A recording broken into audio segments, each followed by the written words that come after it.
I haven't played this particular matchup a lot. Obviously, you're always going to have to be worried about ganks, especially post 6 when they can just throw down the ultimatum. But you should be able to just interrupt the hookshot very easily. Anytime you're Wait, they're trapping him on Crab while the bottom fight is damage going. bot side. Yeah, Berserker actually flashes forward onto Jan as Jose Deodo avoids the first E from the Orin, but the Call to Forge God is UCC immune. Dokla's got the damage with Saint landing the charm. First and also, if you're the top laner, are you reporting your jungle now? Yes, absolutely I am. Especially, did he get a buff? If he got a buff, I'm for sure reporting him. In Europe, has been jungling a lot, and he's actually got everybody to start playing Protoplasm first, Shen jungle.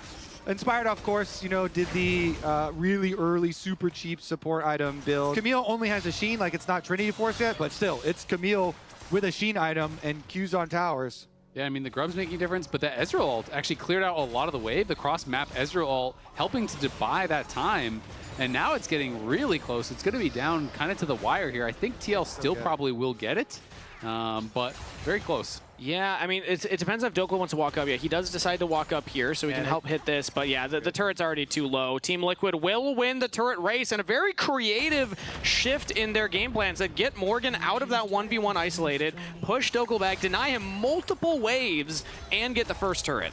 And Jan also is going Collector Rush here, so obviously it is a lot of early power. It's not the Essence Reaver. Once these Raptors doesn't have the Call to Forge God, so it seems like Lyon are just going to give the objective. Yeah, it's the key there. Without the big ultimate from Ornn for the team fight.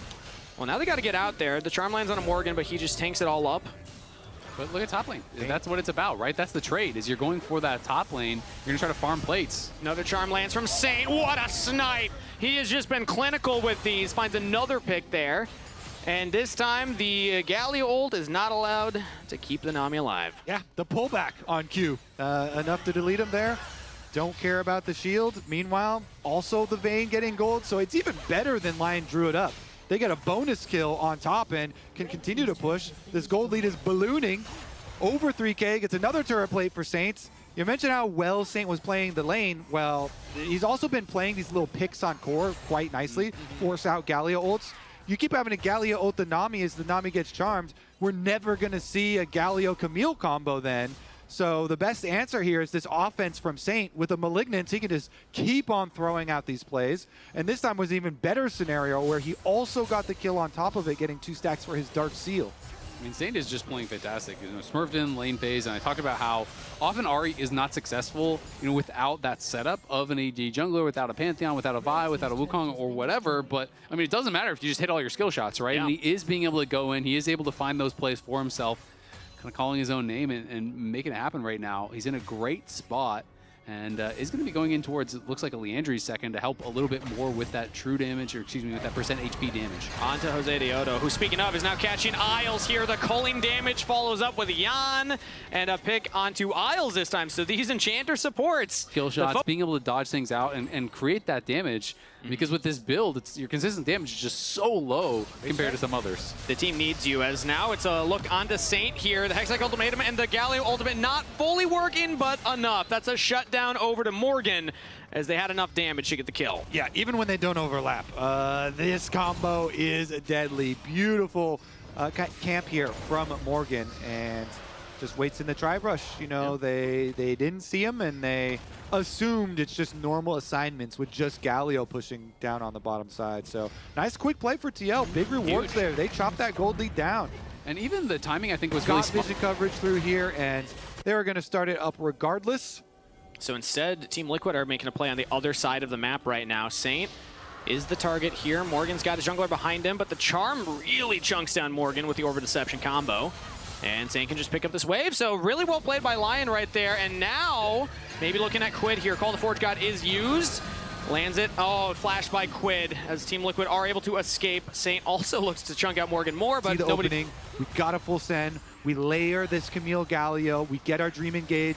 Nami Wave then comes through on top of it. And you can see how they could roll through the fight. But if you're allowed, as the super range team here with Lyon, to like poke and prod and wait, they got one. Just find a pick. Yeah, there it is. Again, the squishy Enchanter support. Isles backing in a very forward position, and Team Liquid found their window. They have a 5v4. That was death by ward. The ward over the wall saw him. It's Core JJ's bubble, and now TL burning down the Baron.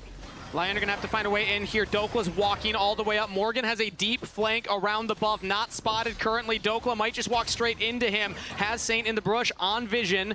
Team Liquid are holding damage on the Baron, not bursting it immediately. Don't want to look for the 50-50. In goes Morgan, gets out of Berserker with the Galio on top. The Ezreal's out of the fight, and now they turn onto the front line. Inspired goes down. Saint dancing around, will pick up one in response. Another charm. Dokla free firing, and Lyon hold the line. Again, Saint goes in. Again, Saint finds a kill for his top laner. The solo lanes for Lyon show up huge at the Baron. He wraps around, he assassinates the Lucian, still saves the charm. Play for Lyon, quite nice right there. Stay tuned if they win off of that play, and we'll hear from Dokla. Still a long way to go, as it is going to be just tying up the Dragons here. It will be 2-2 as TL showcasing the power of their comp on the other side. But again, they are so much in this kind of range because of his ult. Yeah. And so it's really hard to get a lot of the value, the stat value out of that item. Let's see it. Oh. Donk. They have really high damage, obviously, with this Vayne percent true damage onto that Baron, shreds it. Blade the Rune King or not, it doesn't matter. It's just kind of in the kit. But once you're spotted, there's so much AoE. You got to be careful. And now they're looking to siege in the mid lane here. Focus on the Yon. Call the Forge God is used, but he's able to sidestep it. Quid has to flash away. Meanwhile, Justice Punch back for some CC, but he's out of there. Dokla firing on a Yon. Saint finds the kill. Lyon move forward, pouncing onto Team Liquid for daring to siege their turret. They can push the mid wave. Jose Dioto's got the Mundo ultimate. Blast Cone away. Dokla continues the chase. One slow there from the Q, but even Inspired's here. CC immune from Jose Dioto, so he's able to dodge that one, but the smite for the slow. Inspired continues the chase because they have the wave. If they can kill the Mundo, desynced, how much more can Lyon get? They're not able to find him. Yeah, Morgan, though, here to back him up. And remember now, Vayne has no flash, so if he oversteps, he could be in a bit of trouble. Great fight there for Lyon, but the question is, are they going to be able to get the Baron? The answer, very likely, yes. Jose obviously is up, but he has no flash and there's no blast cone, so no real shot of being able to steal this away. And Lyon, I love how they're playing. I mean, sure, Morgan has TP, but he is split from the squad, and by the time the TP arrives, the fight is already completely destroyed. Yeah, 4 range, reset after Ari, reset. And that much offense allows Dokla to free tumble through these fights. You can tell he's having fun. Yeah, and you can tell they're all on the same page because Dokla is ghosted, tumbling in onto Yon, but he's not on a solo mission. It's Saint flashing onto Yon. It's Inspired flashing onto Yon. It's all of them sending it, and they're going to fight again. It's Dragon set up right now. The Culling goes out. Flash actually just eat by Berserker right there. He's able to get out, and it is secured by Jose Dioto. We got a smite fight in the pit. Inspired cannot steal it, so that is a third Dragon of Team Liquid, and they actually look like they're going to get out. Yeah, and Morgan is in the area, was looking for a potential flank angle. TL have just not really been able to find that big engage that they're looking for to try to take over these fights, and it's been Lyon just playing so well around the rain conditions. The 5th Ornn item just now came through, so all 5 are upgraded. You're up over 5,000 gold on top of that. This is a massive lead. Lyon have too many threats. They can't stomp out all of these threats. As long as these champions kind of spread out and give each other enough space, they just have too many weapons for Team Liquid to attack.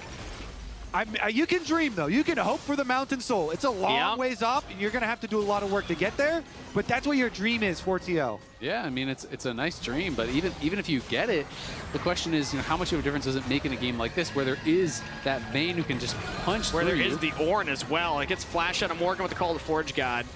Because, yeah, Team Liquid, they might not even get a chance to go for that Dragon. It looks like Lyon, they're pushing hard with this Baron. They of counter picks that are rarely seen and first time, even some of them in the LCS. Castle won with the Nasus when he said, "Deadass, trust me, it's a Nasus game." Maybe teams should start trusting their top laners with these counter picks more. Yon is some top lane propaganda as just eliminated, deleted. Sent straight to the gray screen as Lyon find a pick on the 80 carry. I mean, he just kind of walked through their jungle blind and gets killed for it. And now this could be the end. This could be the end of TL here in this split. Not the expectation that most of us had. Power ranked aggregate #1 Team Liquid. They were a best of 1 away from not even making playoffs. And now Lyon, with these counter-pick top laners with cleaner team play, are pushing them to the brink. 15 seconds for Yon to spawn. Team Liquid have 4 to defend. Morgan's going for a flanking TP play, but Lyon don't need to look at it necessarily. The Hexagon ultimatum, they're going in onto Dokla, but he's out of there. Inspire gets chunked down a little bit, but Jose Deodo as well. And now Quid is the target, goes into the stasis. Dokla unleashed, chasing down Morgan, who turns it back around. Big chunk out of Big Dokes. Yon's back. And now Yon has respawned, so Quid falls, but in tags. Shady carry the charm from Saint, finds Yon, and that's gotta be the game, that's gotta be the series, that's gotta be Lyon overtaking Team Liquid in the organization's first run in playoffs in North America. They're starting with another win down here in the bottom lane, going to Brazil and continuing their lower bracket run. And look how pumped up they are. Lyon with